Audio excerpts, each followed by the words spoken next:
Hello and welcome to tonight's session. First,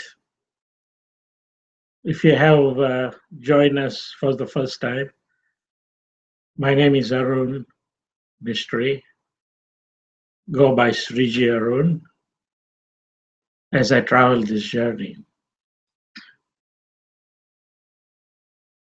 I welcome you and thank you for joining me. This journey of mine began in 2006, and since then I've done a lot of searching. I've gone to a lot of seminars. I met some enlightened people, some leaders, some politicians. I've been trying to figure out how to become quiet internally. Last 2 weeks, I talked about a number of things. The concept is being developed so that if you practice bite size every week, you will, in 90 days, see a change in 2 ways. One, your health will definitely improve. And I'm saying this from my own experience. Every practice that I'm putting out here has been tried, tested, and I have followed it religiously by putting it into my daily life. I strongly suggest that if you are going to come on this journey, that you do not slack off, you do not miss the practice, you do not get lazy, as we human beings do, and I have done that too. It is very important to have this practice built into your daily life. It is very important to understand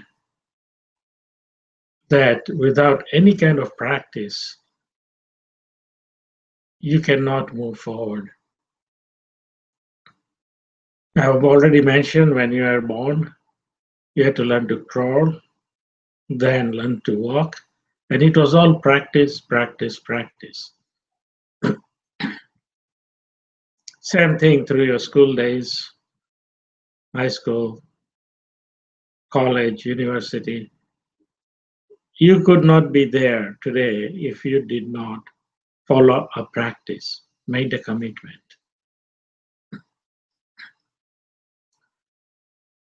The schools, the teaching system is set to teach us how to get a job, how to be competitive. Is that giving us peace? Is that giving us quietness? Is that giving us a sense of direction and belonging? This education, which I have been learning and practicing, I strongly feel should be taught as soon as a child enters the school system. First few years should be focused on teaching how to live life. What is the relationship between the child and the parents, child and its surrounding, child and the sibling? If we do teach the children the basic principle of living properly, teach them how to do their duty, very important, because we don't do our duty. Even when we go to our jobs, we really don't understand what is our duty at the work. What is that we should be doing as a duty to a corporation for it to be successful? Everybody at different level has a different concept. There is no one train of process that would take you there.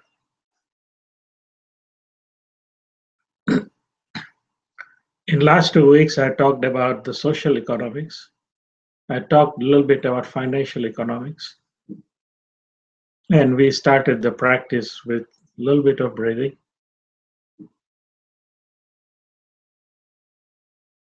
And we will continue to do that. If you do are serious and if you do want to learn, first go and listen to 5 previous recordings on breathing and sound.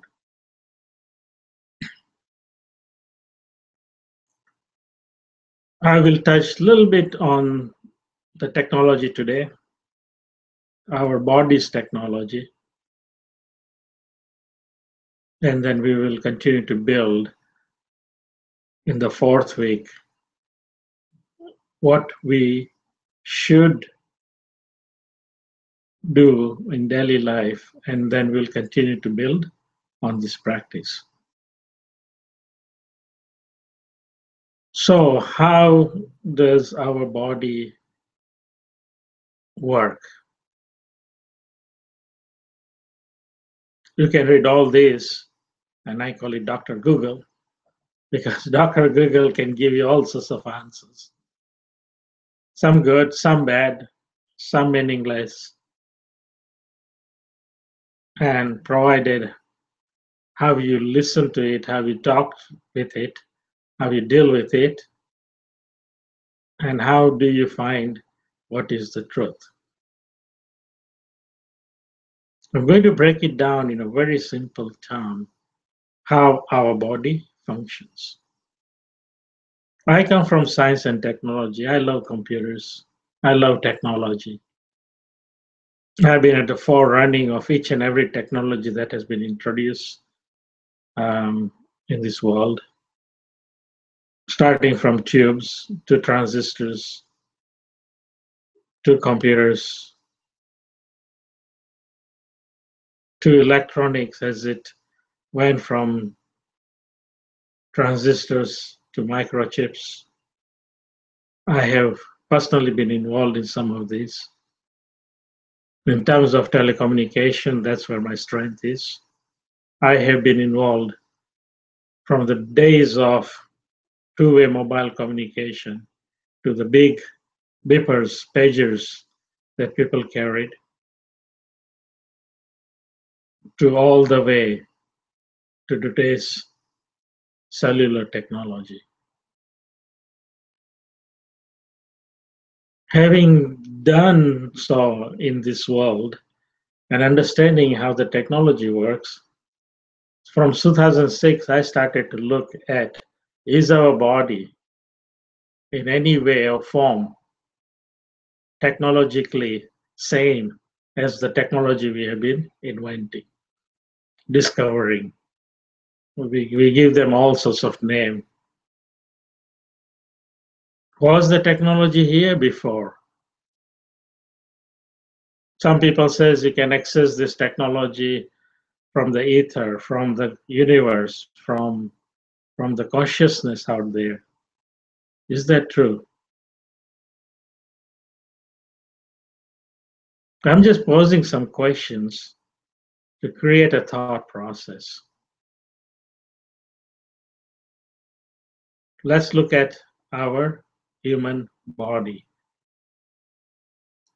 In our human body, we have the biological side, we have the electrical side, and we have the magnetic side. Just like Earth has a magnetic field, which is so strong that it protects us from flares from the sun, from the gamma rays from the universe, from X-rays, proton particle bombardment. It does go down, it does become weak, but it continues to shield us. Same way, our body has a magnetic field. How strong is our magnetic field is based on how healthy and quieter we are.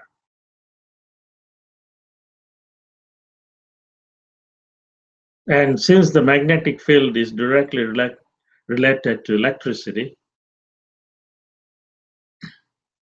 we all have electricity in our body, chemically produced, and it is at an average of 1.3 volts.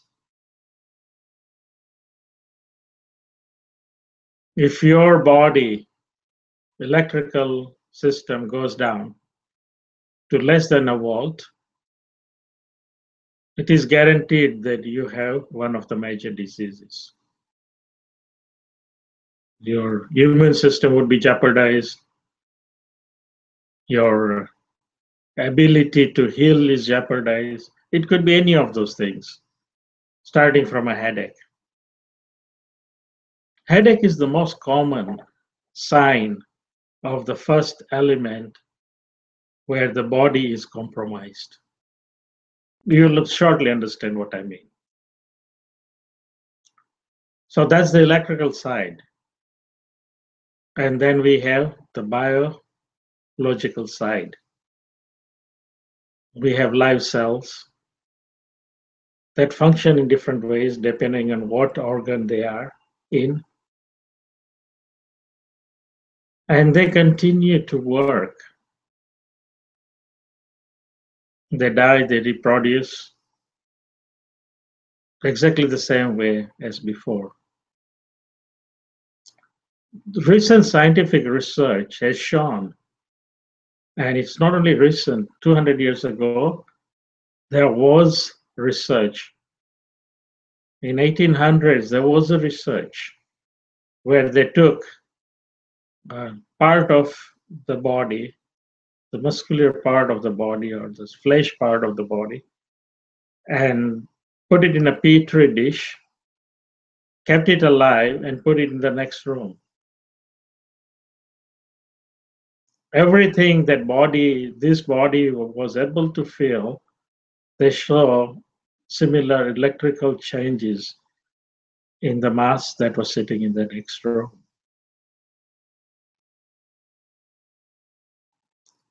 Recently, with CERN, CERN, if you want to look it up, huge experiments are going on to understand the Big Bang Theory.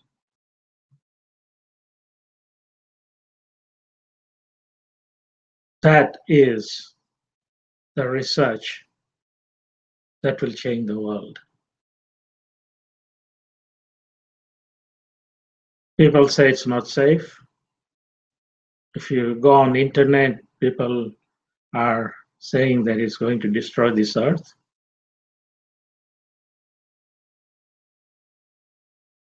Is it? Or has this kind of experiments happened previously on this earth thousands of years ago, millions of years ago, and the human race was erased to very few people, and every era the new structure has come up? Is it possible? You can do your research. They have found nuclear blasts in about or 600-700 small villages, very directed, very concentrated. The crystallization of the sand is exactly the same thing they find in Nevada where they've done the testing. Same as in Sahara Desert in Africa, wherever there is nuclear activity. The same in Japan. And this dates back 12,000 years.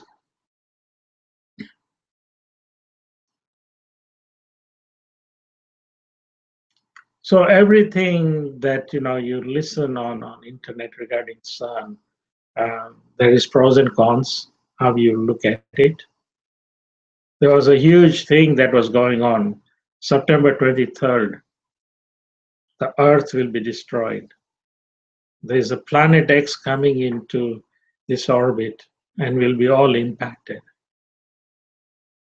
That was as recent as September 23rd. Nothing happened. See, technologies can be used in a good way to help this earth, and in wrong hands, it can destroy this earth. It is us with our consciousness. The more of us become conscious of creating a quietness, we will use this technology for our benefit. A lot of people say that, part of Eastern world, they don't get into any of this technology. They live a very simple life. They're very happy. We in the Western world have all the technologies, all the comforts, and yet we are not happy. It's not really happiness. When you think about it, is your life pleasant? See, we are looking for a pleasant life. If you have a pleasant life, happiness happens. You can't create happiness. If you have a joyous life, you find yourself in a higher abilities.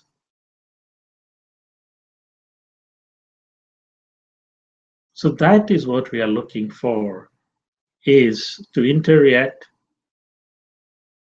to be able to be good to the earth, live in harmony with Mother Nature. Everything we do should have that consciousness. Everything we do must have that consciousness, being in harmony with Mother Nature. The argument is that all these technologies is destroying that balance. And as I started with, I love technology. Can the technology be used in such a way that we don't destroy Mother Earth? Yes, it can be.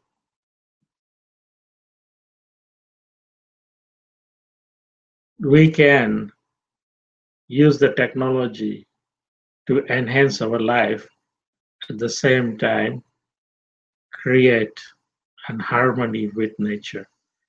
Because there's nothing new we are doing. The earth is already producing magnetic fields. Earth is already producing electricity. Earth is already creating storms, lightning.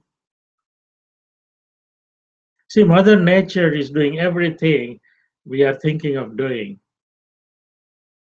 A lightning bolt is such a huge amount of power that comes down. We can't even create it on the earth. After a tornado passes, Mother Earth re-establish itself very, very quickly. Within a day or two, you already see seedling growing.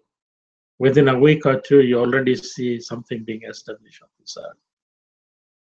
Our Mother Earth and the Mother Nature has high level of technology to take care of itself. So can we, with our limited knowledge, use the technology to our benefit? That is the thought. Can we use it so that we can be helpful to the earth?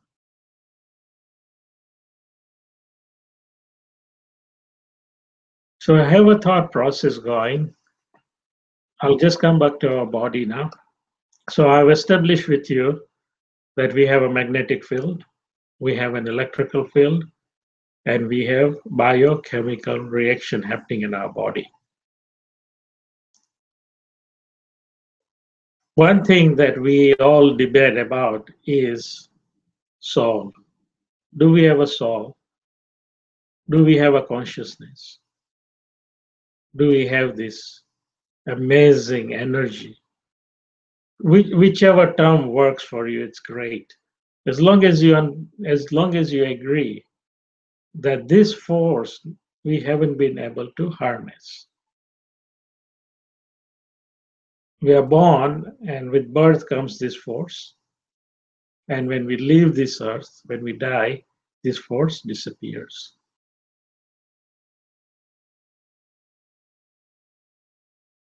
So there is an unknown force that we have not discovered scientifically. There is a lot of effort happening. Some enlightened people claim to know that and understand it. I don't know. One thing for sure is without this energy, this life force, soul, whatever you want to call, we cannot exist. Now, if you look back a little bit, in 50s, lifespan was only around 60. It's been keeping on increasing and increasing and increasing. On an average, lifespan has gone over 80 years now. So the question is, how is that this life force, which has a set time to come and set time to live, has changed?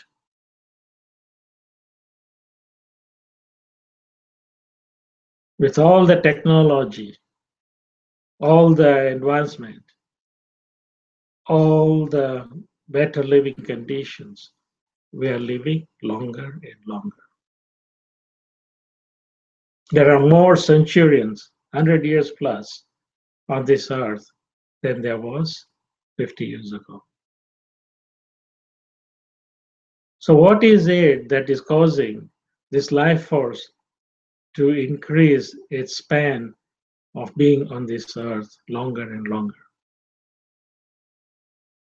Obviously, there are people saying certain amount of food, certain types of food, certain type of rest, sleeping well. There's all sorts of theories which says that if you do some of these things, you can increase your lifespan. If that is true, then what it is that we continue to say that you are born at a particular time and then you leave this earth on a particular, those two things are fixed.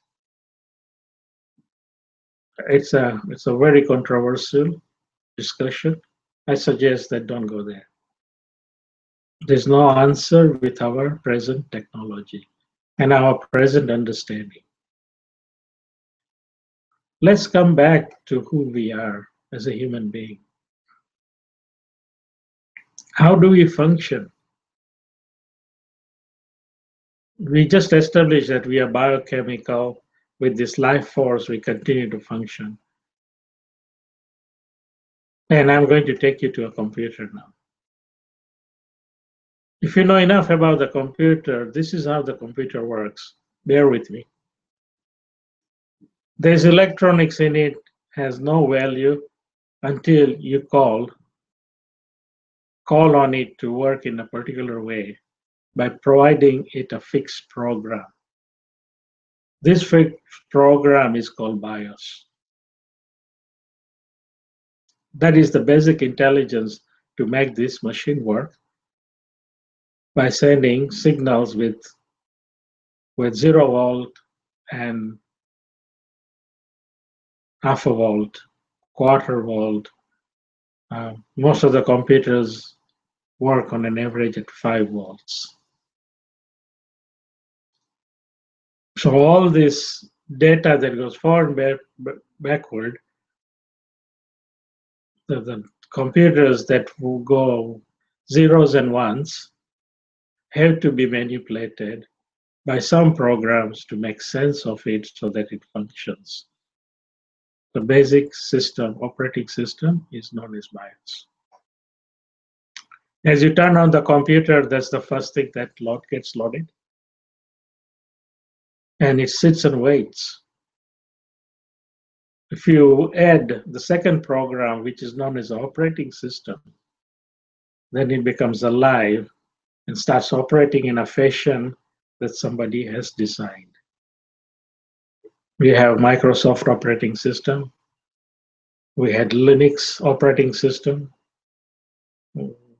Google has their own Android system now. There are a number of other systems. There's actually hundreds of systems out there. People have developed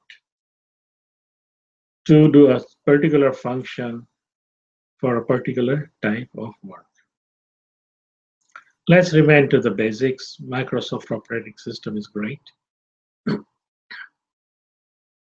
That only turns your computer in and then puts certain instructions for it to move forward. But with that, you cannot do anything. Now you need a program to connect to internet. You need a program to run your Word programs, your spreadsheets, your mail, your games. They are all additional programs after the operating system. Based on how you program it, it gives you what you need. Now let's go back to our body. So we do have a bias that runs all the time and works very well. It looks after this body, all the functions of the body. It runs a huge, huge pharmaceutical in your body. It produces energy for this body. It regulates heat, cold, very precisely. So our BIOS, you cannot change it. It's coded. It's there. Now, as you were born, you started to get input from your parents, your surrounding, your siblings, your relatives, people who met you on the way to clinics, on a walk. They started giving you a program which you started developing and following it.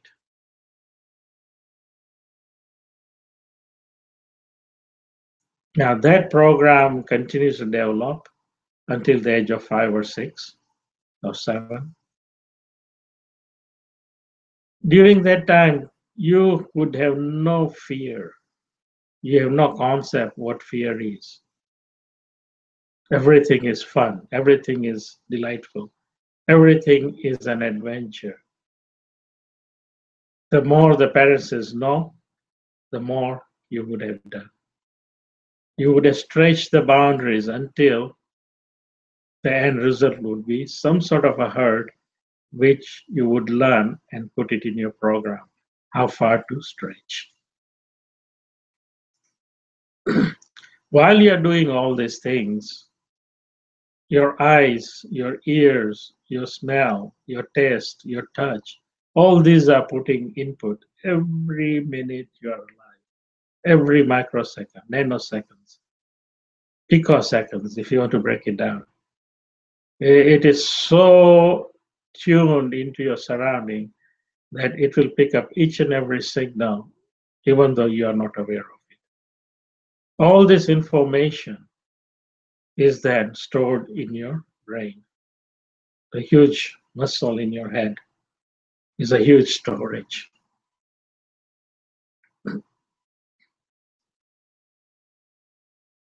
And the programming that you are building starts bringing items and information based on what you need from the storage. As we grow, we know what hurts, what burns, what shocks us. We learn fight or flight. These are all programs that we create as we grow older and older. In last couple of 100 years, Our programming has been very well controlled. We have been given programming through our TV medias, through our schooling system, and that programming has not bring us the quietness or internal peace, if you would like to call it.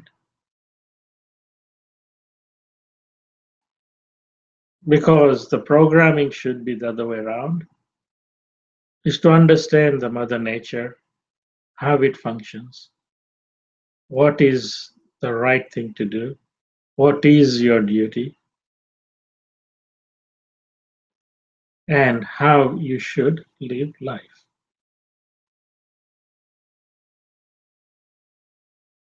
We have all sorts of buzzwords.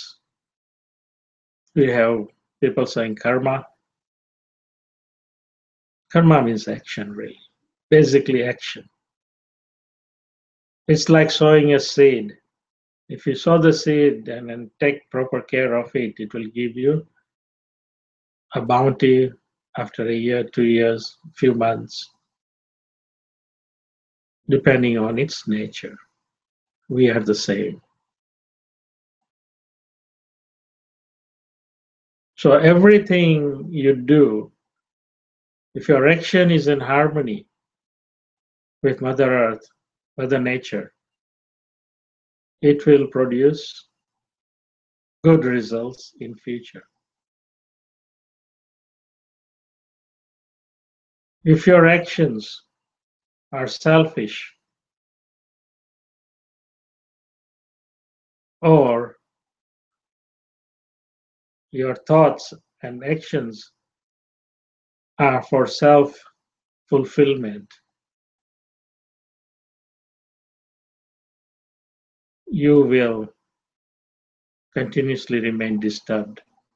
And all that will come in your future because the process you set today will take you in your future of how you live life. These are on very basic, simple terms. Keep it simple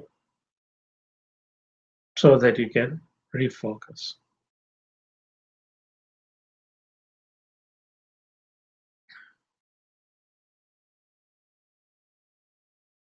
I'm just giving you a little time to think what you are hearing, listening to create an internal awareness of where you are, what you do today, and start thinking and looking out into the Mother Nature, into the earth. Start observing. We learn a lot. So now that you've created an internal programming with which you move forward, the memory you have, the information that's in your brain cannot be erased unless you have some sort of an accident. Or now the scientists are able to erase some of the memory by putting some electrical shocks. That you cannot erase that memory. Each those memory creates a habit in you. If you like to smoke, you created that program. That is there. On a hard drive, you can erase a program. In your brain, that is your hard drive, you cannot erase a program. It's there. So what happens when you want to stop smoking? Some people do it cold turkey. Some people, go through patches. Some people, uh, go and do all sorts of alternative. Success rate of people quitting cigarette is very poor. Why is that? Yeah, what I just said that every program you build in is permanently there.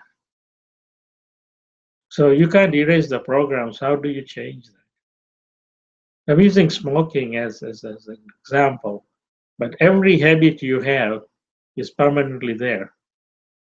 You may not like some of your own habits, and you're not able to change it. And hence, every second person is on some kind of a drug. What does the drug do? It slows the brain down. It impacts certain areas of your brain where the memory resides, and it slows it down so far that that memory cannot be accessed. So, what do you do to quit smoking? You need to create a new program. It's as simple as that. Create a new program. You don't have to do it overnight. You don't have to go cold turkey. People are having success with a patch. What are you doing? And chewing a gum. What are they doing? They are creating a new program. Instead of lighting a cigarette and puffing, what did they do? They changed that programming to chewing a gum, a nicotine gum, or having a patch to produce that. But at that point in time, when they need a cigarette, they will itch for a cigarette. And they are saying no, or they are putting some new activities instead. You need to create a new program for yourself to replace the smoking program. A lot of people who have quit smoking for years, they will still tell you that I really don't need it, but once in a while, when somebody's smoking, I feel like smoking. Because the old program is still alive. All you have done is replace with a much stronger program. So you are able to manage that program. You created a program on top of that program where you control the old program with the new program. That is how our brain works. And who runs these programs?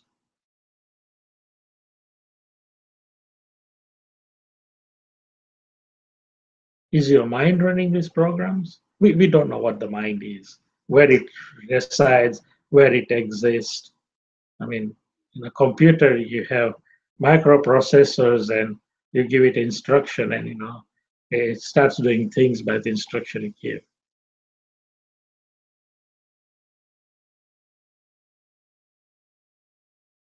So is there a microprocessors in your brain somewhere? What is that processing? We call it mind. And we don't know what it is. But let's say the mind is actually the processor. So each program that is run by the mind has a total control of it. If mind controls each and every thought of yours, you are in trouble. But if you control that program where the mind is given instructions and it obeys your instructions and remains in harmony with you, Mother Nature, Earth, then you'll find quietness. The concept is fairly simple, but not easy to do it. And hence,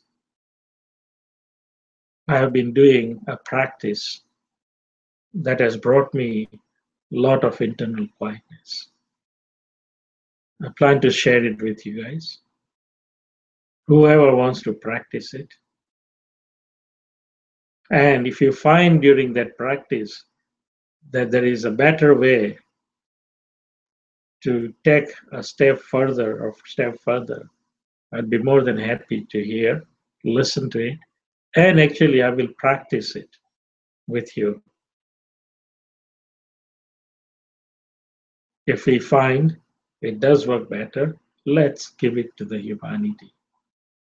Let's create these human beings as human beings first. Let's become human beings first. Let's have humanity first. Let's learn to share. Let's learn to have goodwill.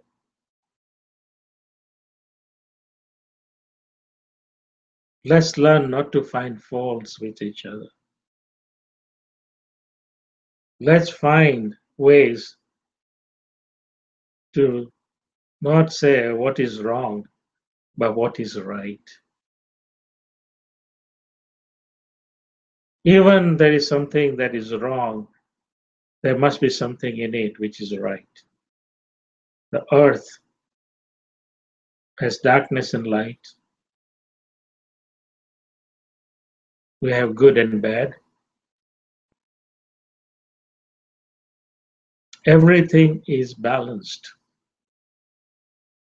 So if there is good, there is always bad that exists.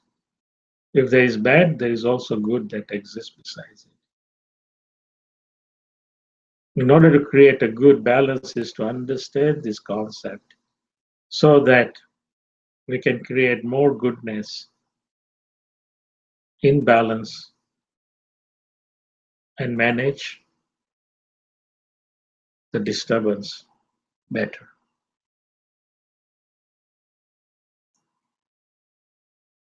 So that is how we should learn step by step, putting bite sized information, bite sized practice in your daily life. And with time, you will transition. The small practice that I do has transitioned me to this quietness, the internal quietness. When that happens, your awareness goes higher. You are more connected to the earth, to Mother Nature.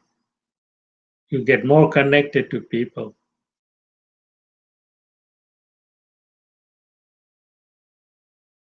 And people do find that you have a very special energy. We all have this energy. We all can have this special relationship with ourselves. We all can have the internal quietness. It's not going to happen overnight, or it's not going to happen in a day or two. This is hundreds and hundreds of years of this transformation of where we are today.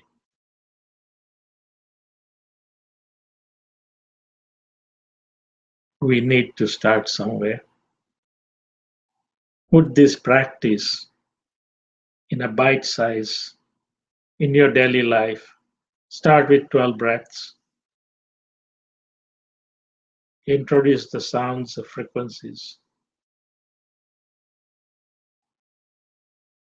And as you develop these, there's a lot of things that you will awaken to internally by yourself. All I ask is go and listen to those 5 sessions. Start with session 1 as week 1. Practice it. Do your due diligence every day. All I ask is at least do it when you wake up and when you go to sleep.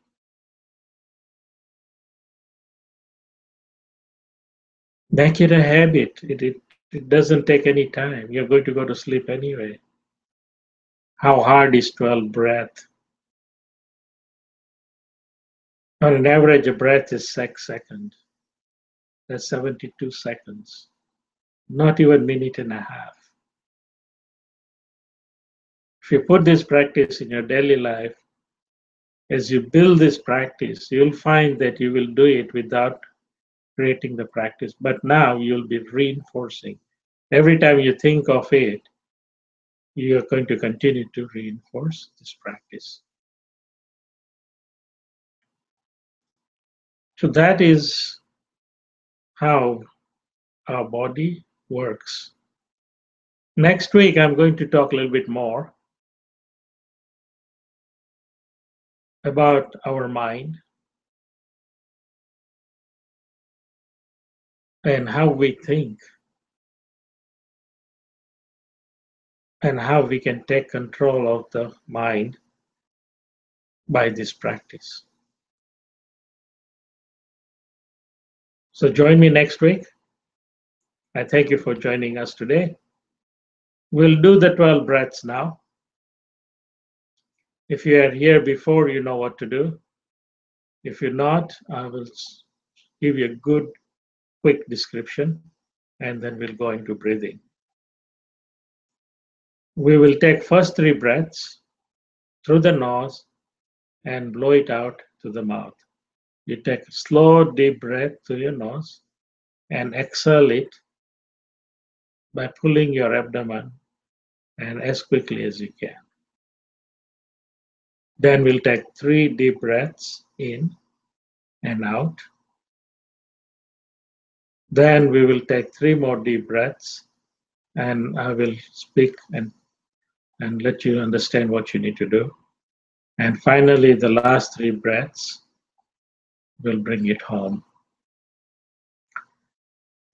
When you take the breaths, try and feel the breath, feel the air as it goes through your nose all the way down your lungs and as it comes out. Make that a habit so that once in a while, when you catch yourself, you should be able to feel this breath automatically. When we get into quietness, peace, you should try and feel it through your heart. At the same time, see if you can feel the breath going in and out. And then we go to gratitude. And while you are in gratitude, try and then have this breath that you can feel at the same time. And feel in your heart the quietness. And then you send gratitude out. Then we'll combine all these 3 into the last breath. 3 breaths. It's a practice. If you're a first timer or you just started, you'll find it's very hard. And this is why the 5 courses at 5 weeks. So that in 5 weeks, you would have enough training, because each time you add a bite size of practice each week. We're just going to do this so that you get an idea. But I strongly suggest that you start with lesson 1 and go to lesson 5. They are on YouTube. You can go on YouTube and look for it. And they are on this channel as well. So I hope you would take time, find some time to listen to this, watch less TV, one way to do it. Or you can watch your TV and have this and listen to it at the same time. I don't believe you can do it, but a lot of people say they can multitask. Kids nowadays have a radio blaring while they're doing studies. So the input is there. The 2 inputs are going to be there. The input from the TV and input from what you're listening is going to be there. And it will be fully registered in your brain. It's when you can bring it back, when you can run your own program to bring it back. And you can only do that through this practice. You need to practice. Okay? So if you are sitting on the floor, you can sit with crossed legs. If you are lying down, you should be on your back. If you are sitting on a chair, just straighten your back. Try and sit up and sort of pull your head as if you're going towards the sky. When you do that, you'll find that whole your spine gets a little bit stretched. And if you practice that stretch from time to time, you'll find that you will have much, much clearer mind. You'll have less pain in your backs. So try and do that practice. We will come to this as we progress. There is more exercises, and all this exercise have a science behind it. And if you follow it, it will create your bias to function at a better efficiency. It will decrease the stress on your body. And as it decreases the stress, your mind becomes clearer. You become internally quiet. And if you continue to do that between a year and 3 years, I can assure you that what people claim to be third eye, you will understand what it is. Because you start opening a part of your brain to a heightened awareness.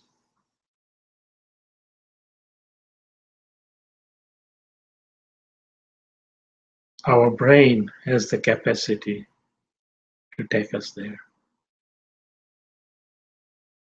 So sit upright, get ready, just take normal breaths. If you want, one of the things I do is I stretch. You can stretch on the side, push on your back on your chair, take your hands up and grip it like this, and then pull up and let it go. One more time, pull it up as hard as you can, and then let it go slowly. Don't forget to breathe while you're doing that. One more time, and let it go.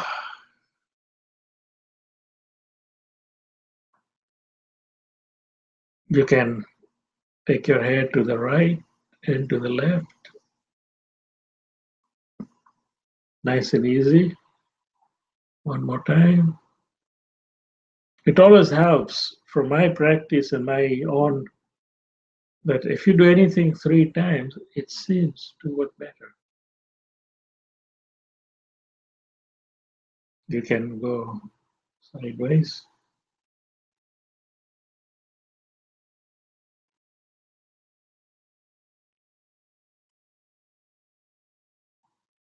If you can't go all the way, don't worry about it. You will increase your motion if you do this. And go right round and then the other way. Do it 3 times. 2 and 3. If you hear crunching of your neck, that's okay because the muscles are sometimes tense and they crunch. And if you hear popping, that's okay too. It's not bones cracking. Scientifically, what is happening is little pockets of nitrogen buildup happens. And they are very micro bubbles, but they create such a huge pressure that it causes you pain. All your joints will gather nitrogen. If you ask a diver, he can probably explain you better. As they dive deeper and deeper, they build up these pockets of oxygen in their joints. As they come up very slowly, and if they are very deep diver, they go into oxygen chamber to release the nitrogen. One way that the nitrogen does get released is when you pop these little pockets. And they pop automatically because when you stretch, it's like a balloon. If you stretch a balloon too far, it will pop. Or if the balloon gets a little pain, it will pop. But it will definitely pop. That is the popping sound, cracking sound you're hearing. So as I said, that's okay too. Don't worry about it. People think it's not good. It is actually better because you're releasing these pockets, hence releasing the pressure. Okay, So now you done all this exercise, you should be nice and relaxed. You can put, if you're sitting, you can put your hands on your laps, you can clamp them together, whatever is comfortable. But try to keep your arms on your side, on the side, okay? If you're sleeping, put them on the side. If you're sitting, try and keep them on the side, but keep your hands on the side. Okay? This part of your hands on the side so that you are sitting square. Okay, so let's start. Take a deep breath in all the way to your abdomen and pull your abdomen in as you exhale and exhale very quickly. Take a deep breath in. Your abdomen should be going out and breathe out quickly. Pull your abdomen in.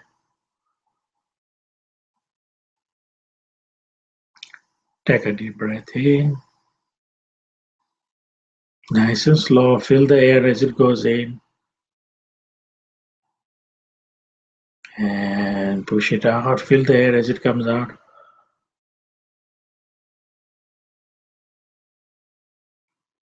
Now we are going to go into the actual practice. That was the preparation so far. Take a deep breath in, nice and slow. Feel it go through your nose, through your throat, into your lungs. Feel it going right deep into your abdomen. And breathe out, nice and easy, very well controlled. Make sure you pull your stomach in as you breathe out, nice and easy. Take a deep breath in. Feel the air. Remember to feel the air as it goes in and out. Very important to realize where the air is coming in and out from. And out, feel the air. You should feel it on your top of your lips as it goes in and out. Now take a deep breath in.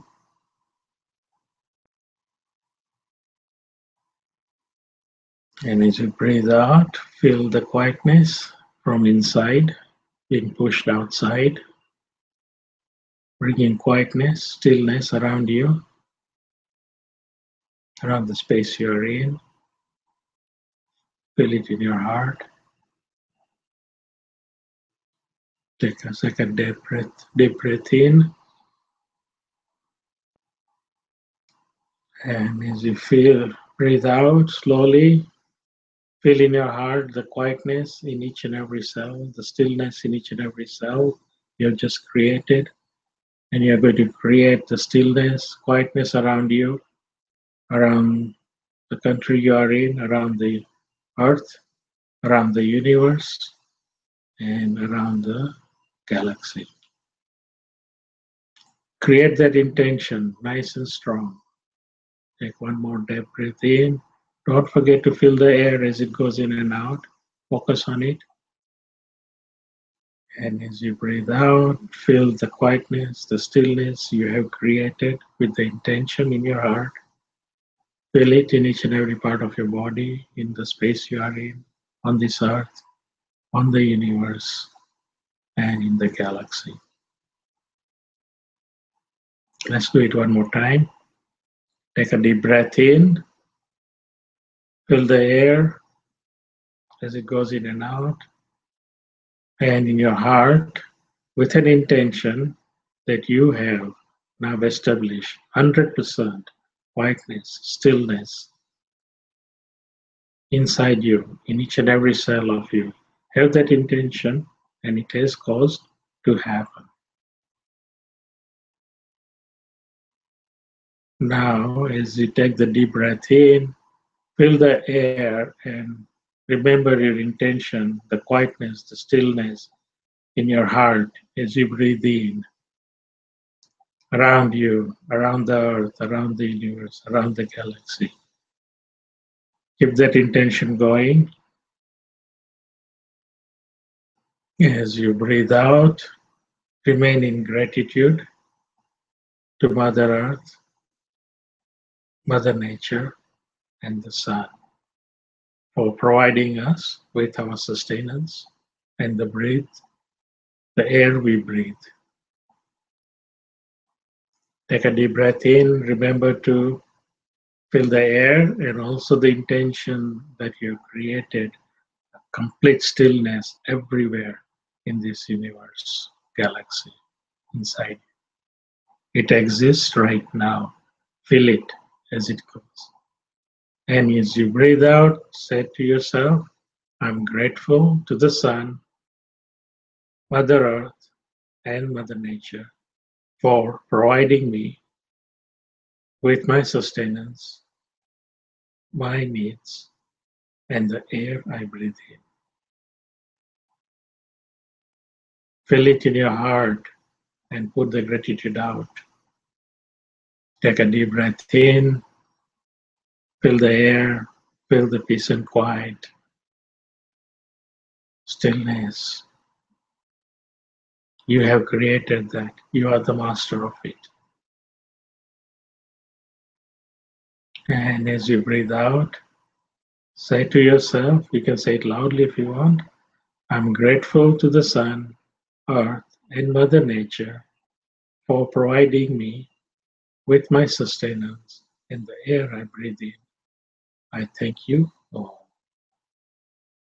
I'm grateful to you all. Feel it in your heart and put it out there. Feel the gratitude in your heart and send it out. It's time to send the gratitude out. Let's do it one more time. Feel the quietness you have established, the intention with which it is there. You are the master of that. You have created it. And as you breathe out, I am grateful to the Sun, Mother Earth, Mother Nature for the sustenance and the air I breathe in. I'm grateful. I thank you all. Feel it in your heart and then send it out. Send your gratitude to all these entities. Okay? Now we are going to bring it together. As you breathe in, feel the air, feel the quietness that you have created with your intention, and gratefulness to the Sun, Mother Earth, as you breathe in. And now, as you breathe out, send this gratitude out as hard as you can. Feel it. Make it happen. Show the Sun, Mother Earth, the nature that you are really, really grateful for everything it provides. Show your gratitude. Feel it in your heart as you breathe out. Okay, take a deep breath in. Feel the air. Feel the quietness. Feel the gratitude. Fill your heart with the gratitude. And as you breathe out, send it out. Feel the quietness. Send out this gratitude to the Sun, Mother Earth, and Mother Nature. Send it to them. See them in your eyes. See them in your mind. And see that you are giving this thankfulness to them. See it. One more time. Feel the air as it comes in. Remember the quietness you have created. You are the master of it. And also the gratitude that you feel in your heart. Continue to feel that gratitude in your heart. Now, as you breathe out, see the Sun, Earth, Mother Nature in your mind, in your third eye, if you want to call it. Create a vision and be grateful to them as you see them. You can bow to them in your mind. You can send the heart energy out to them, showing your gratitude. And that is the practice. Don't open your eyes, keep them closed. Slowly breathe regularly. You can remain in this mode, practice normal breathing, and as you come out of it, if you feel drowsy, that's okay. You have oxygenated your brain, and your brain has become a little bit relaxed. Don't wake up, start walking or doing any activities for another couple of minutes. Stay stable. You can stretch wherever you are. That's very good for you. Stretch. Take a deep breath. Take a sigh.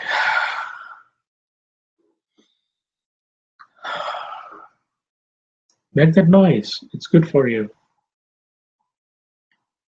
And as you wake up, I am grateful for you joining me. I thank you for your time. Connect with me through our website, firstnetgroup.com. There's a bunch of activities going on. We have a building in Cargill, Ontario. We are slowly refurbishing it. It's an old building. We want to bring it to life. It's on a river, Tees River, right behind it. If you have any skills and you live in Ontario or you want to visit Ontario, send me a little note and we'll see what we can do for you. Come and help us for 2-3 hours a day and have a vacation. Same thing is happening in Miramichi. I personally would be there by this weekend. We have a large acreage on the Miramichi River that we will start opening. Come and help us there if you are in that area. If you want to go to New Brunswick in Canada, send me a little note. Tell me what you plan to do. Come and be our guest. Again, you can help us a couple of hours a day, 3 hours, whatever you want to, and enjoy your time visiting. Some of us who have come together would love to host you. Get to us and come and help us. Become part of this understanding. Come and practice with us. There are a lot of little techniques which we can pass it on. We can demonstrate on one-to-one. And you'll also enjoy the energy that some of the people who come together can give you. That by the time you leave, you will at least have some quietness in yourself. So again, thank you and blessing. We'll see you next Monday, 8 p.m. Eastern Standard Time. Thank you and good night.